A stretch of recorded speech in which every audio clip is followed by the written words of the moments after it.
Hey guys, it's QuickyBaby and welcome back to World of Tanks, and this time I'm playing in the Tier 4 M5 Stuart. You might be going, alarm bells might be ringing, right guys? Oh, he's turned 30 now, he's going to be playing low tier tanks all the time. Well no, that's not the case. While I personally prefer higher tier vehicles because I think people are more experienced when, well, at least usually players are more experienced when they get towards the higher tiers, and that provides more of a challenge. I know a lot of you out there love it when I do play low tier tanks and feature them on the channel, and also I'm going to be featuring 2 tanks today that you could just start playing World of Tanks today or tomorrow and you could have these vehicles. And so I guess that's also a cool feature. Everybody could get your hands on the tanks that are featured today very quickly indeed. And the reason why I picked this one is, yeah, I did not really know until a couple of weeks ago when I was doing a T-57 Heavy Tech Tree Showcase and I had to play through the M5 Stuart just how bizarre this little Tier 4 American light tank is. It has an autoloader, but one of the most bizarre things about this tank is that it fires all of its 5 rounds of 37mm ammunition in a burst, and all you have to do is you click once. And you might be wondering, why is QuickyBaby firing shells into that dead tank? That's because it's not you pressing 1, 2, 3, 4, 5. No, you press once and then you just have to keep going, and even if the target is destroyed and you've got some extra rounds left in that clip or magazine, I guess it kind of feels like it might be a clip if it has to fire all of them all at once, then you just have to waste them on the dead tank. And I absolutely cackled myself to death when I was playing this vehicle for the first tank, and just how ludicrous it is. I'm not sure if there are any other tanks in the game quite like this one. It's just absolutely bizarre, it really is, to be trying to catch the shots into this PZ-1C, and you click once and then you fire 5 times. And then I started to get the hang of it, and I figured out that when you click you have to kind of do movements of, you have to do quite rapid movements to get your turret to turn in time to then redirect the other shells. You notice that my first shot I fired to the left of the tracks, and then I had to try and direct the remaining few shells underneath the vehicle to try and catch that PZ-1C. And I did have a barrel of laughs playing this tank. I'm not sure if it'll be a tank that I could probably play for an entire evening and still be enjoying myself. I think I get bored maybe a little bit quickly, but at least for that initial impact, this might be a tank that you guys could go to for just a round or 2. Now, one thing I'd also like to highlight is I have been firing standard ammunition up until this point, and now I'm going to load an APCR magazine to go through the front of the D2. And oh my word, it just feels absolutely toxic when you don't need to be firing any more APCR ammunition, but your magazine's going, well, you've committed now, you're going to be firing them all. And how much do the APCR rounds on this tank cost? Oh, well, at least they're only 800, but still, if you click once, that's going to be 4,000 credits, right, guys? So definitely watch out for that on this tank. Penetration-wise, this 37mm, it's not really too bad. You've got 56mm of pen. Well, actually, thinking about it, that is pretty bad for Tier 4. Oh, I guess that's why you dab that 2 key occasionally. But at least so far this game we haven't had to. But I'd also like to highlight that we are a top tier tank right now. And obviously if we were dealing with those Tier 5 tanks, probably even those Tier 6 tanks, I'd like to see what kind of penetration, well, how many penetrations you could pull off with the lackluster penetration that the M5 Stuart has. Nevertheless, we can use other tools at our disposal. Now you see that my team is pushing on towards the cap circle. I wanted to pull back just in case the looks managed to make it in, or alternatively the Type 91 and its bigger brother, the Type 95, managed to get into the cap circle. And there's something absolutely bizarre about firing a round every 2/3 of a second and not being able to stop to re-aim. But luckily with binoculars we're able to see the looks at a good view range here, and this tank has got a really nice base. 360 meters view range. I can imagine this tank is a proficient scout, and with binoculars are going to do very well. Now I was thinking of shooting at the looks, but he managed to make it behind the building, so instead I'm firing an entire magazine, a whole salvo I guess if we want to call it that, at this Type 91, and he's probably still going to be sitting there, and so we're just gonna keep shooting through the bush. And even though I wanted to stop firing, I couldn't, and I was very worried about being spotted by this looks at the time. Anyway, we go forwards into the bush, we pull back behind the bush, we can fire through the bush without getting spotted. Some bush 101 there, and it looks like we've demolished pretty much everything apart from there's somebody in the cap circle. Binoculars up, Type 95 maybe going down. Oh, what? 1 hit point. You are absolutely kidding me. The average damage on this gun is 440. We did 112 with our 3 rounds. That is below what this tank should be capable of. And I just realized being able to do 200 damage within just over 2.5 seconds of the first shot makes this thing a little bit of a monster at tier 4. Of course, that's if you can penetrate. Next up, it's the Tier 5 Swedish tank destroyer. It is the IKV 103. And while this vehicle might not be quite so bizarre as the Stuart, and that's probably one of the most freaky tanks I've played ever with that click once, fire 5 times mechanic, this vehicle also has a rather funky 105mm. And that's because you might be noticing that it only has one kind of ammunition, regular heat, and a premium variant of that heat as well. Now, its standard damage is 300 with 120mm of penetration, and that premium round will do 140mm of penetration with the same amount of alpha. So that is a rather huge amount of penetration to have on a derpy gun. Now, there are a lot of tanks that do have 105mm main armaments, and they even have 350 average damage with their heat rounds, but they've all got about 100mm of penetration. So having that extra bit on the IKV, as well as this tank also having a crazy amount of gun depression, 12 degrees to be exact, does make this a rather funky tank. Just don't expect to be very accurate. This vehicle's raw accuracy is 0.42, and so I don't quite manage to hit the Churchill 3 there, but I do lock him in place at least, and I managed to get a nice amount of assistance damage there with the Trax 574.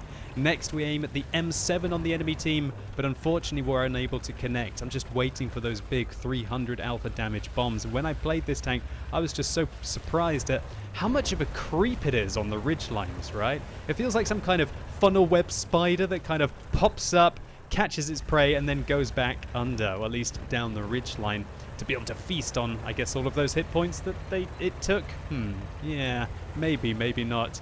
Anyway, what else is good about this vehicle? It's actually quite nippy. I didn't realize this, but it's able to go at 60 kilometers an hour forwards and 20 backwards, and it's got a decent power to weight ratio of just shy of 20 to be able to use it. And the aim time as well is 2.1 seconds. So while it might be inaccurate, it is quick to be able to aim to being inaccurate, which is at least a lot better than some of the other derpy guns. And so that means that you can snap the shots in and then pull back down, or just peek up slowly, snap the shot off, and then pull back down the ridge. And that does feel rather nice indeed. One thing that's really cool about this replay as well is all of the enemy's top tier tanks are their best players as well. And so that means when you are the bottom tier tank and you slap a shot in like that, doing exactly the average 300 damage into one of the most dangerous players on the enemy team in their most dangerous tank, it feels oh so satisfying. Unfortunately though, unable to lead one into the T-34 85M, and the way that he turned round there, it's almost as if he spotted me, or maybe he spotted the Stridsvagn M42 working his way down towards the ridge. Now, with this matchup with 3 artillery here, I do feel rather safe in the middle of the map. Now, I wouldn't recommend using this position every single time, and it's quite likely there are some sneaky tank destroyers, maybe around here, possibly up here, maybe some still skulking around here, or even moving around there. So I wouldn't really recommend going all the way up here every single time, but it's just the situation dictated it, with the enemies playing aggressively on the east and also aggressively on the west. I felt comfortable going up here. And I'm going to sit still here so the IKV 65-2 doesn't spot me while he's moving. He's the daddy tank compared to me, I guess, being the tier 6 Swedish TD. But while he does have, I think, a 90mm that is a lot more pokey than this, with a much higher penetration, he doesn't really have the alpha damage tier for tier, so to say. And with that slap on this side of the KV-2, as well as a little bit of spotting there on him, I guess, for my artillery, we shut down another very dangerous tank on the enemy team. Now this is where I really love this tank. Look at this, 12 degrees of gun depression, great aim time. Whoa! An equal tier TD on the enemy team. Just lost pretty much 90% of his hit points, but wow, he actually manages to sneak a shot right up over into the top of my tank. I was surprised about that. Let's take a look to see where that one went in. Wow, it shows you that tank forehead above the gun, so to say, is very visible when you are still using the 12 degrees. But we don't have time to think about that, and that's because a rogue ELC AMX tries to rush us. We slap him down for 283 damage dealt, and then we finish him off. And that's because the DPM of this tank, well, it's not fantastic, 1,621, at least it's not absolutely tragic. And it looks like that ELC AMX was probably using the 90mm there, otherwise he could have just stopped, used that 75mm and the fully traversable turret to be able to go after us.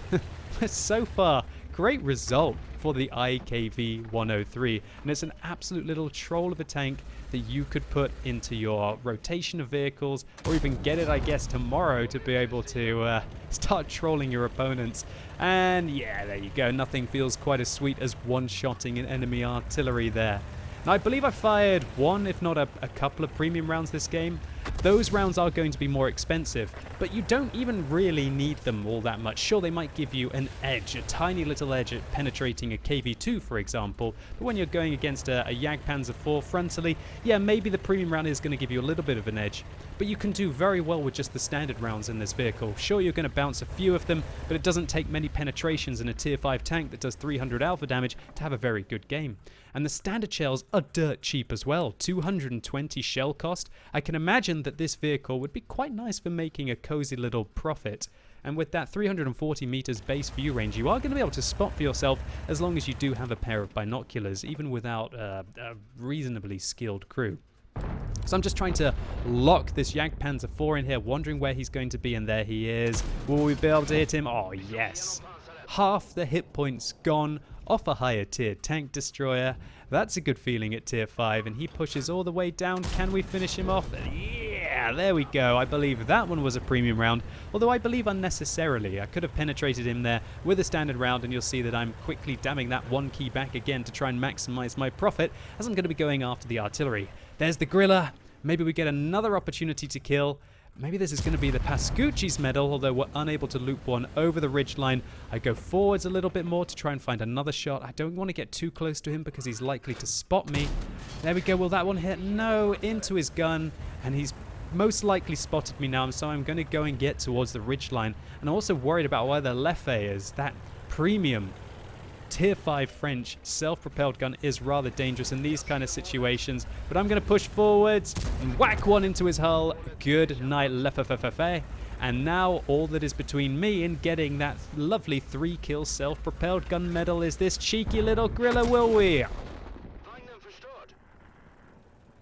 Yeah, well, I guess we're just going to have to settle for a Pascucci's, I guess. I'm not quite sure what happens if you do get that third self-propelled gun kill, but luckily the M41 HMC gets revenge on for me, and with 4 kills, 2,300 damage dealt and 1,400 assistance, this is still a very decent round for the tier 5 Swedish TD, and the VK3002M on my team finishes off the T3485M, and I was quite happy we actually got through this one with so many skilled players on the enemy team in their top tier tanks, and it's not like they had bad results. I think that we might have made the edge here, even in our bottom tier vehicle. So firstly, the M5 Stuart, an ace tanker for our 916 base, 1,164 damage, 4 kills, 22,000 credits profit. Next up was the IKV. This was a much bigger game tier for tier, 1,468 base experience points, because I guess we were shooting those high tier vehicles and we did a good amount of damage here, as well as spotting for our team. We do get the Pascucci's, don't quite get that third self-propelled gun kill, a high caliber for that 2,326.